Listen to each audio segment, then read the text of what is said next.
Hello, जय Hind everyone. तो आप लोग का स्वागत है आपका अपना YouTube channel examination master by DK में। तो आज हम लोग करने वाले हैं पार्ट, यानी कि इस वीडियो का जो पार्ट है वो 10th यानी कि 10 पार्ट करने वाले हैं। अगर 9 पार्ट आप लोग नहीं देखे हैं तो आप लोग जल्दी से जाइए और प्लेलिस्ट क्लास 12th का है क्वेश्चन में जो सेलेक्ट कीजिए और उसमें जाकर प्लेलिस्ट बना हुआ है, नहीं तो इस वीडियो के डिस्क्रिप्शन में मेरा लिंक दिया गया है। अगर इस वीडियो आप लोग के लिए हेल्पफुल लगे तो इस वीडियो को ज़्यादा से ज़्यादा शेयर कीजिए, अपने स्टडी ग्रुप में शेयर करना नहीं भूलिए। और आप लोग को पता ही होगा हम लोग कर रहे हैं क्वेश्चन बैंक विथ आंसर के साथ 2009 से 2022 तक का पूछे गए सभी के सभी प्रश्न। तो आप बारी बारी से करेंगे। अभी जीव विज्ञान का पूरा कर लेते हैं 2009 से 22 तक अपडेटेड क्वेश्चन, जिसमें जो है हम 2019 2017 का कर रहे हैं। क्या है, 18-19 ऑलरेडी कर चुके हैं, 18-19। तो ये हम 2018 का जैसे 2017 का क्वेश्चन विथ आंसर के साथ कर रहे हैं। बायोलॉजी का सब्जेक्टिव प्लस ऑब्जेक्टिव के साथ, सब्जेक्टिव प्लस ऑब्जेक्टिव के साथ कर रहे हैं। तो चलिए वीडियो को शुरू करते हैं बिना टाइम गवाते हुए। तो ये आप लोग यहाँ देख लीजिए, बायोलॉजी जीव विज्ञान क्लास 12 2017 का फर्स्ट शिफ्ट का यह क्वेश्चन है, जिसमें यह 1 से 28 तक का सभी प्रत्येक प्रश्न के लिए एक विकल्प सही होगा। और इसके लिए जो मात्र एक नंबर है, जिसके 28 को जवाब देने पर 28 नंबर कुल मार्क्स दिया जाता है। चलिए, इसमें कोई नेगेटिव मार्क नहीं है, तो ये अभी क्यों पता है।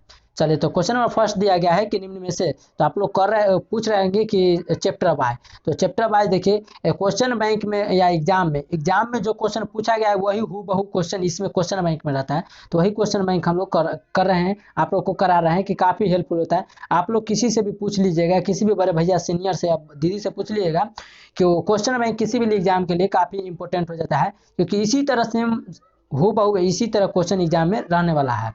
तो कहता है कि निम्न में से कौन द्विगुणित संरचना है। तो इनमें से कौन जो है सो द्विगुणित संरचना है, तो इसका राइट आंसर जो होगा युग्मनज होगा, यानी कि जाइगोट होगा। क्या होगा, तो जाइगोट इसका राइट आंसर होने वाला है। क्या है इसका, जाइगोट, इसका जाइगोट इसका राइट आंसर होने वाला है। तो option number C is the correct answer हो जाएगा। चलिए नेक्स्ट करते हैं। नेक्स्ट है कि ओंकोजीन इनमें से किसके लिए उत्तरदायी होता है।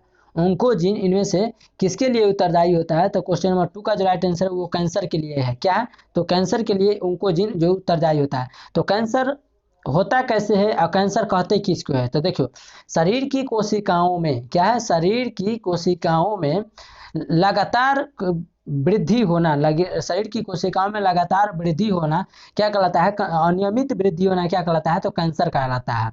अब कोशिका तो नहीं समझे, लेकिन ऐसे समझ सकते हैं कि जहाँ मान कर चलिए किसी के शरीर में, किसी शरीर के किसी भी अंग में लगातार मांस बढ़ रहा है। क्या बढ़ रहा है, लगातार मांस बढ़ रहा है, वो रुकने का नाम ही नहीं ले रहा है। तो उसको क्या होगा कि वो कैंसर का रूप ले लेता है। वो क्या होता है, वो कैंसर का रूप ले लेता है। और ये इस कैंसर का अभी तक इलाज नहीं है, लेकिन ये शुरुआती दौर इसको पता चल जाए तो इसका जो है इलाज है। और वो इलाज किसके माध्यम से किया जाता है, तो कोबाल्ट-60 के माध्यम से, कोबाल्ट-60 के माध्यम से किया जाता है। और इंसुलिन का जो इलाज किया जाता है वो आयोडीन 31 के माध्यम से किया जाता है। तो ये आप लोग को क्लियर हो गया होगा। तो कैंसर जो है सो कोबाल्ट-60 के माध्यम से इसका इलाज किया जाता है।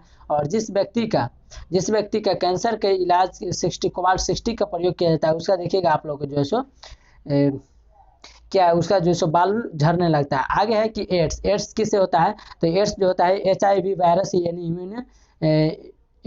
HIV यानी कि ह्यूमन इम्यून वायरस के कारण होता है एड्स। यह क्या होता है, एक अलैंगिक जो है सो यौन संचारित रोग होता है। या क्षय रोग, यानी कि यह हो गया क्या, TB हो गया। क्या हो गया, क्षय रोग, ये कुकुर खांसी। उसके बाद होता है पोलियो। यहाँ तक क्लियर हो गया होगा। चलिए, तो पोलियो में जो है BCG का टीका दिया जाता है। क्या दिया जाता है, BCG का टीका दिया जाता है पोलियो के बचने के लिए। नेक्स्ट है कि इनमें से क्वेश्चन नंबर 3 है कि इनमें से कौन पौधा जलोद्भिद है। इनमें से कौन पौधा जलोद्भिद है। तो क्वेश्चन नंबर 3 का जो राइट आंसर होगा वो क्या होगा। तो क्वेश्चन नंबर 3 का जो राइट आंसर होगा वो ऑप्शन नंबर ए है। क्या है, सिंघारा यानी कि जलोद्भिद कहने का मतलब है वह पौधा जो जल में उगता हो।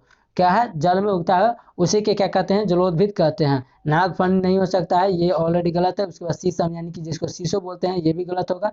और एकेसिया भी गलत होगा। Option number A is the correct answer है। जिसको पानी फल भी कहते हैं, वो बाजार में मार्केट में मिलता है, 10 रुपये 6 रुपये 100 मिलता है। आगे क्वेश्चन नंबर 4, शरीर के बाहर होने वाले निषेचन को क्या कहते हैं। शरीर के बाहर होने वाले निषेचन को क्या कहते हैं? तो इसके राइट आंसर जो होगा इन विट्रो। शरीर के बाहर होने वाले फर्टिलाइजेशन की क्रिया को क्या कहते हैं? तो इन विट्रो कहते हैं। Option number A is the correct है। नेक्स्ट है कि विश्व पर्यावरण दिवस किस तिथि को मनाया जाता है? तो विश्व पर्यावरण दिवस जो है वो 5 जून को मनाया जाता है।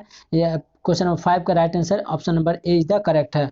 5 जून को जो है सो विश्व पर्यावरण दिवस मनाया जाता है, यानी कि वर्ल्ड पर्यावरण दिवस का मनाया जाता है, तो 5 जून को मनाया जाता है।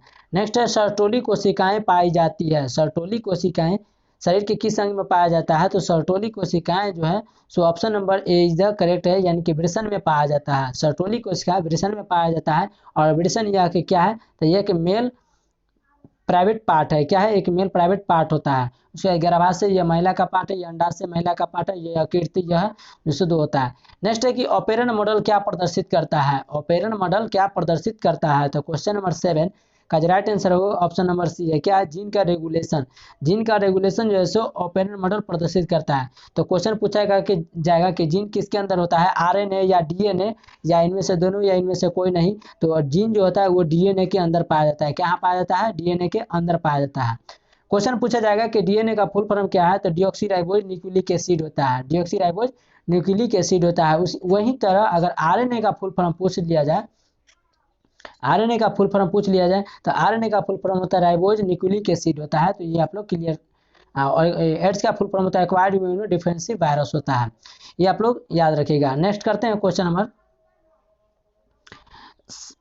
8। क्वेश्चन नंबर 8 में दिया गया है कि निम्नलिखित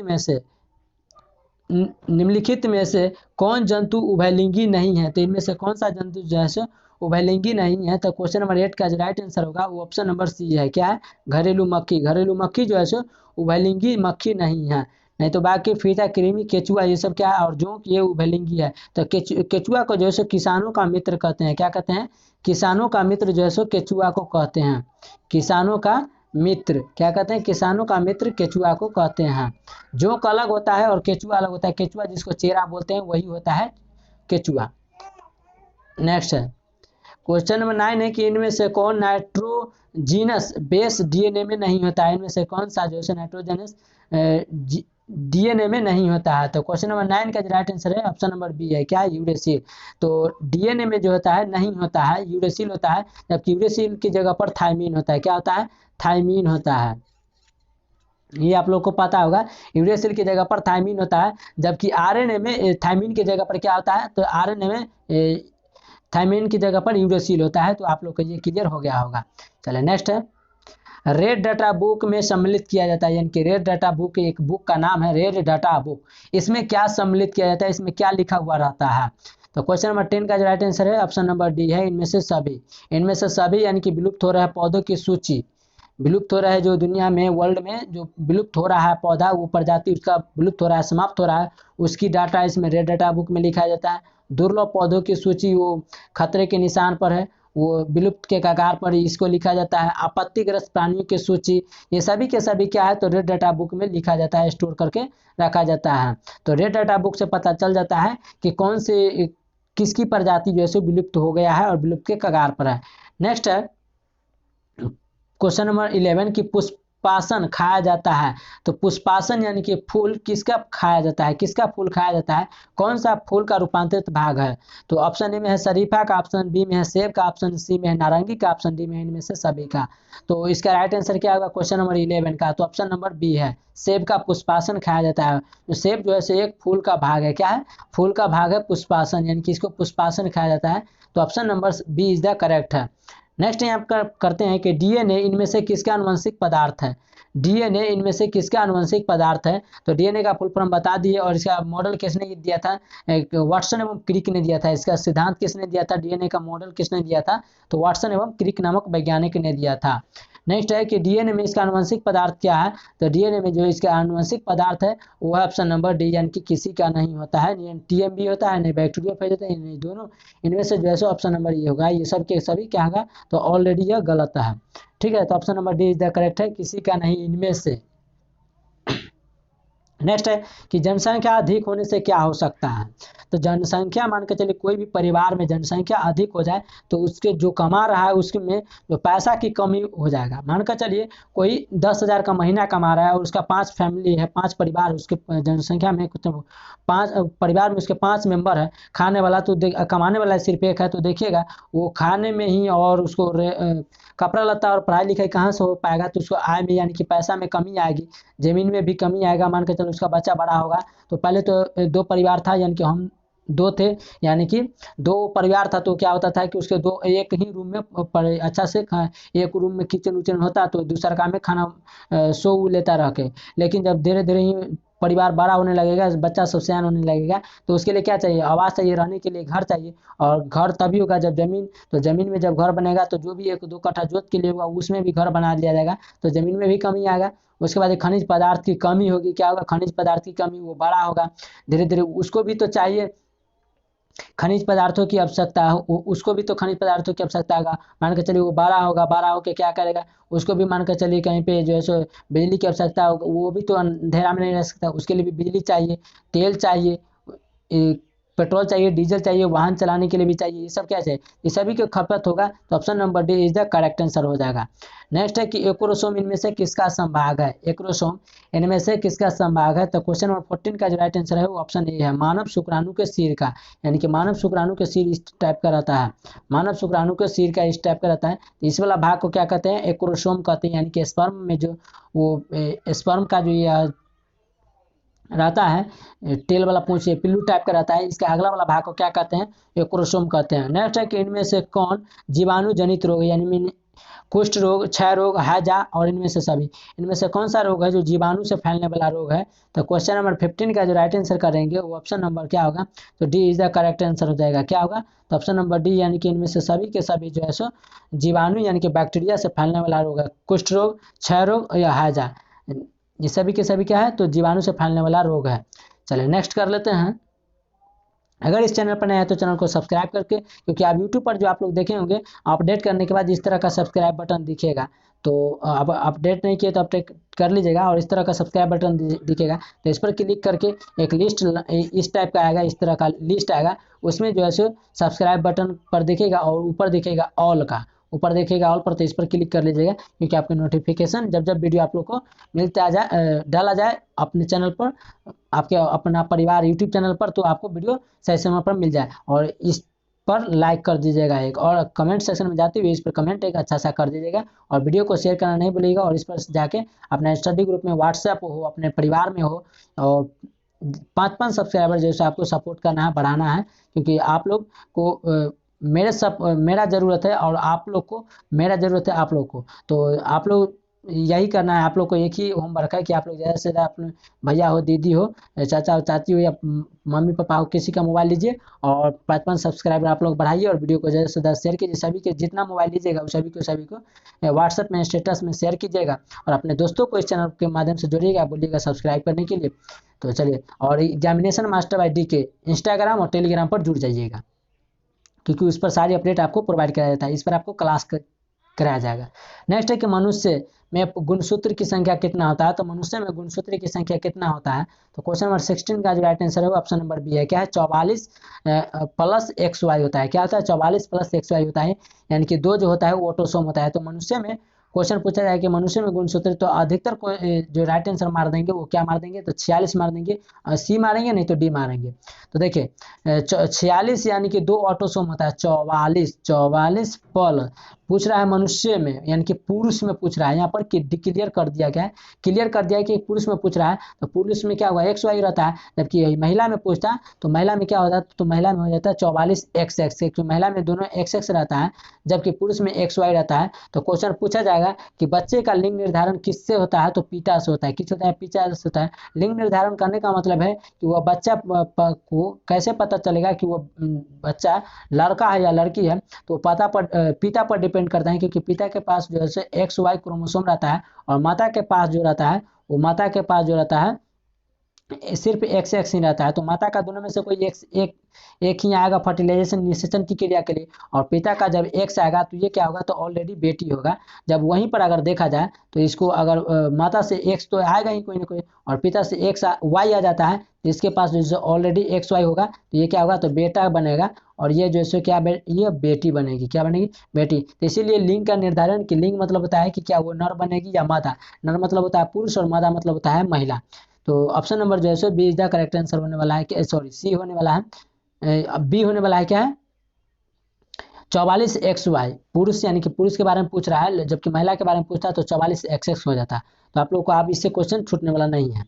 नेक्स्ट है कि एसिटाबुलेरिया, एसिटाबुलेरिया निम्न में से क्या है, एसिटाबुलेरिया निम्न में से क्या है। 2017 का क्वेश्चन आप लोग देख लिए होंगे, 2017 का फर्स्ट शिफ्ट का क्वेश्चन कर रहे हैं, क्वेश्चन बैंक। तो चैप्टर वाइज देखिए आप लोग को चैप्टर वाइज वहाँ क्वेश्चन पूछता है, इधर उधर से कभी उनको चैप्टर से कभी इस चैप्टर से पूछ लिया जाता है। आप लोग कमेंट सेक्शन में कहते हैं कि सर चैप्टर वाइज कहाँ है, तो चैप्टर वाइज आप यही सोचिए चैप्टर वाइज कहाँ से मिलेगा, क्वेश्चन बैंक है सभी लेकिन हाँ ये कह सकते हैं कि सभी चैप्टर से क्वेश्चन आपको मिलेगा, ठीक है। तो देखिए कि एसिटाबुलेरिया निम्न में से क्या है, तो एसिटाबुलेरिया निम्न में से क्या है, तो क्वेश्चन नंबर 17 का जो राइट आंसर है ऑप्शन नंबर डी है, यानी कि एकल कोशिका प्रोटीन है। क्या है, एसिटाबुलेरिया जो है सो एकल कोशिका प्रोटीन है। तो कोशिका का अध्ययन क्या कहलाता है, तो साइटोलॉजी कहलाता है। और सर्वप्रथम कोशिका की खोज किसने किया था, तो सर्वप्रथम कोशिका की खोज जैसे रॉबर्ट हुक ने किया था। और मृत कोशिका की खोज किए थे इन्होंने, कब के मृत कोशिका की खोज किए थे, और जीवित कोशिका की जो खोज कैसे एंटोनी वॉन लीवेनहॉक ने किया था। किसने किया था, तो एंटोनी वॉन लीवेनहॉक ने जीवित कोशिका की खोज किया था। नेक्स्ट है कि अनुन्मूल परागन वाले पौधों में निश्चित रूप से क्या होता है, तो क्वेश्चन नंबर 18 का जो राइट आंसर है ऑप्शन नंबर है स्वपरागन होता है, यानी कि स्वपोलिनेशन होता है। क्या होता है, स्वपोलिनेशन होता है। और अनुन्मूलीय परागन वाले पौधों में निश्चित रूप से कैसा परागन होता है, स्वपरागन यानी कि खुद से होता है। स्वपरागन कहने का मतलब है मान के चलिए इसी में से परागन निकलता है, मान के चलिए ये फूल है, क्या है, तो ये फूल है, या फूल है, तो इसी में से परागन निकलता है, छोटा छोटा जो पीला टाइप का रहता है वही परागन निकलता है, और इसी को दूसरा फूल में से हवा के माध्यम से निकल कर आ जाता है, और यह पॉलिनेशन की क्रिया हो जाता है, इनकी निषेचन फर्टिलाइजेशन की क्रिया हो जाता है। नेक्स्ट है कि पारिस्थितिक तंत्र के आहार श्रृंखला में ऊर्जा का प्रवाह होता है।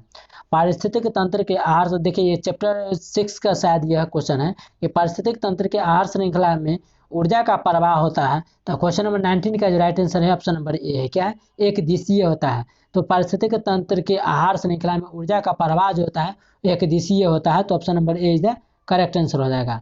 थोड़ा इसका कलर चेंज कर लेते हैं। तो ये क्या होता है, तो एक दिशीय होता है, option number A is the correct answer हो जाएगा।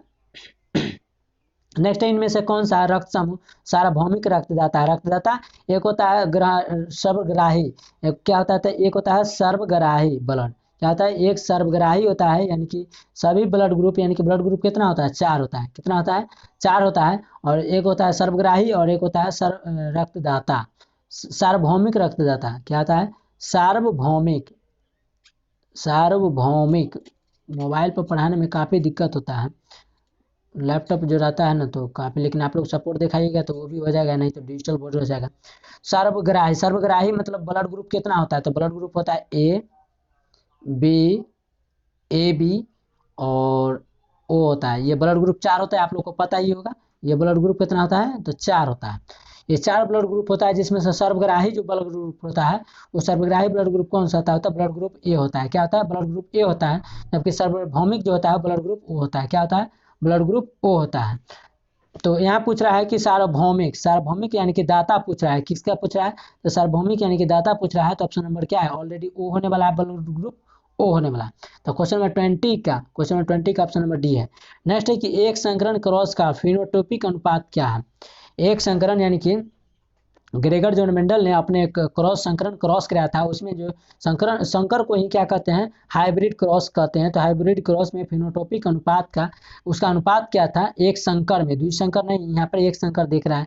तो यहाँ पर आप लोग को क्लियर होना चाहिए पहले, एक संकरण क्रॉस में क्या होगा, तो इसका अनुपात जो है, तो क्वेश्चन नंबर 21, क्वेश्चन नंबर 21 का राइट आंसर है ऑप्शन नंबर बी है, क्या है, बी है।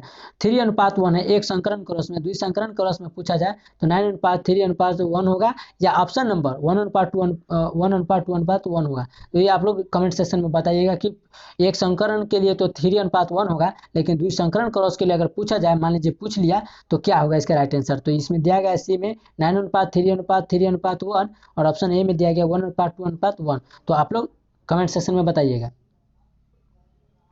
नेक्स्ट है क्वेश्चन नंबर 22।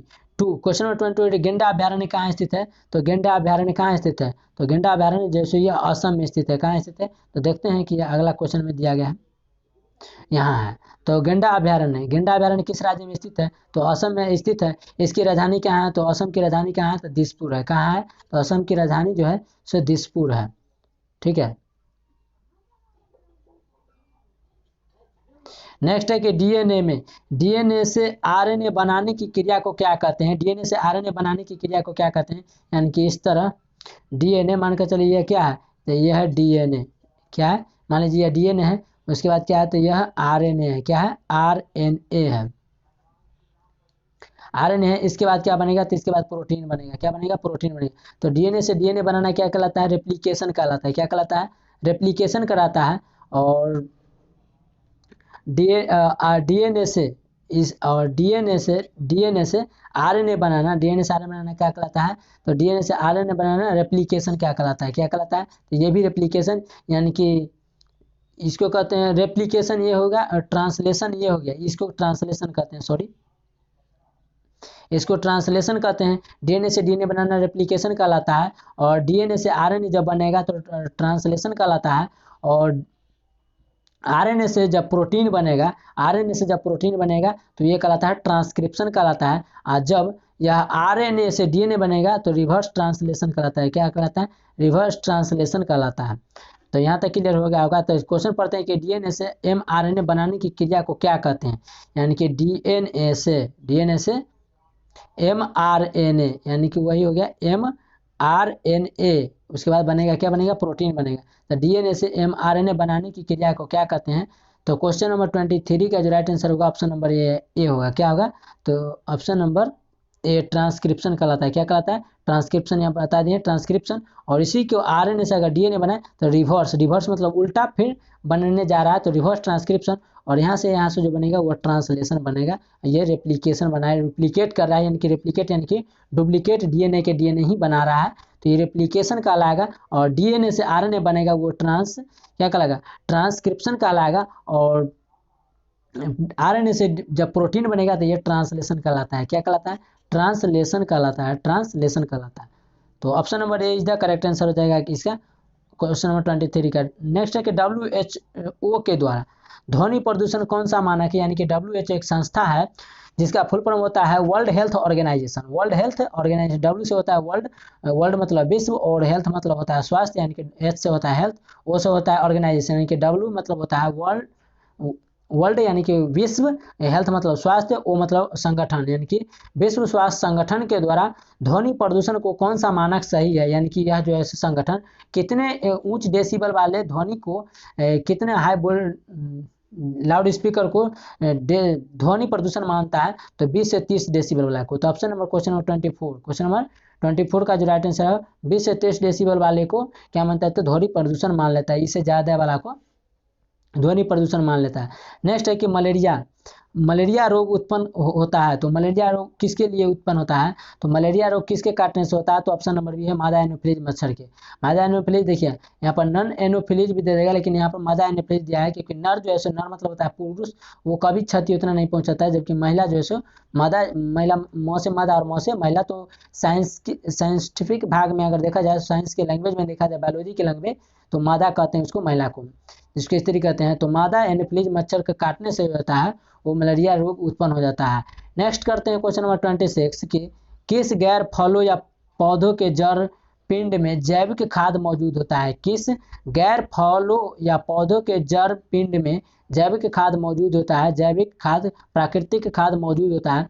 तो क्वेश्चन नंबर 26 का जो राइट आंसर है एजेटोबैक्टर नामक एक पौधा है जिसके जड़ों के पिंड में जो है सो खाद मौजूद होता है। Option number A Azotobacter. तो एक दो बार देख लीजिएगा वीडियो, क्लियर आप लोग को हो जाएगा। नेक्स्ट है कि दूध से दही बनाने में किस जीवाणु का उपयोग किया जाता है। तो दूध से दही बनाने में जिस जीवाणु का प्रयोग किया जाता है वो है लैक्टोबैक्स। ऑप्शन नंबर क्या होने वाला है, तो क्वेश्चन नंबर 27 का जो राइट आंसर होगा ऑप्शन नंबर बी है लैक्टोबैसिलस। क्या है, लैक्टोबैसिलस। और दूध की शुद्धता किस यंत्र से मापते हैं, तो दूध की शुद्धता जो है उसको लैक्टोमीटर से मापते हैं। आप लोग जाते होंगे सेंटर पर तो देखते होंगे उसमें जो शुद्धता मापता है लैक्टोमीटर पेन के टाइप का डुबा कर उसको क्या कहते हैं, लैक्टोमीटर कहते हैं। क्या कहते हैं, लैक्टोमीटर कहते हैं। तो आप लोग को यह क्लियर हो गया होगा। लैक्टोमीटर की से शुद्धता उसको मापते हैं। और दूध से दही बनाने में कौन सा बैक्टीरिया यानी जीवाणु का प्रयोग होता है। जब दूध से दही बनता है तो खुद से उसमें लैक्टोबैक्टीरिया नामक लैक्टोबैसिलस नामक जीवाणु उसमें प्रवेश कर जाता है, जिसके कारण वह दूध दही में परिवर्तित यानी कि बदल जाता है। नेक्स्ट है अर्जित गुण के वंशापत्ति अर्जित गुणों के वंशागति का सिद्धांत किनके द्वारा दिया गया था। अर्जित गुणों के वंशागति का सिद्धांत किसके द्वारा दिया गया था, तो ऑप्शन नंबर बी है लैमार्क के द्वारा। क्वेश्चन नंबर 28 का जो राइट आंसर है ऑप्शन नंबर बी है लैमार्क के द्वारा जो है अर्जित गुणों के वंशागति का सिद्धांत दिया गया था। तो option number B is the correct answer हो जाएगा। तो नेक्स्ट है, आज के लिए इतना है। थैंक यू, जय हिंद। मिलेंगे नेक्स्ट वीडियो में सब्जेक्टिव क्वेश्चन के साथ, यानी कि 2017 का ऑब्जेक्टिव तो इस वीडियो में कवर कर लिए, लेकिन अब मिलेंगे 2017 का फर्स्ट शिफ्ट का क्वेश्चन पूछा गया सब्जेक्टिव के साथ। तो अगर वीडियो अच्छा लगे तो लाइक कर दीजिएगा, कमेंट सेक्शन में बताइएगा वीडियो कैसा लगे, और ज़्यादा से ज़्यादा सब्सक्राइब कीजिएगा। आज के लिए इतना है। थैंक यू, जय हिंद।